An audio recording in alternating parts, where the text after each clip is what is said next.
Hello friends, তোমরা সবাই কেমন আছো? আশা করছি ভালো আছো। তো আমি অনেক দিন বাদে আসলাম, অসুস্থ ছিলাম যার কারণে ভিডিও ছাড়তে পারিনি তেমন করে। তো যাই হোক, তোমরা কেমন আছো? আশা করছি ভালো আছো।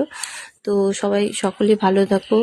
আর এদিকে দেখো, কয়েকদিন অসুস্থ ছিলাম দেখে আমার মানে খুব জলের ঘাটতি হয়েছিল, যার জন্য বাবা আমাদের গাছ থেকে ডাব পেড়ে খাওয়াচ্ছে আমাকে। তো বাবা সন্তানরা মানে সন্তানরা সন্তানই হয়, আর বাবা মায়ের তুলনায় কেউ হয় না। তো জীবনের সবচেয়ে আগে বাবা মাই থাকবে।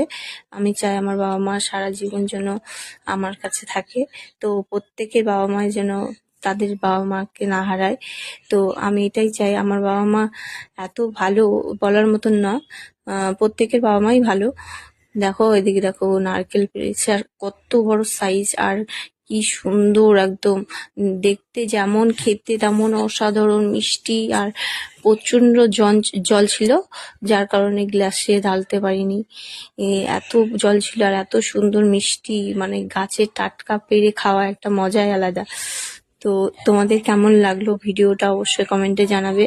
আর কারা কারা বাবা মাকে প্রচন্ড ভালোবাসো সেটা তো বলতে হবে না, কিন্তু তবু বলছি, আমার তো ভীষণ আমার বাবা মা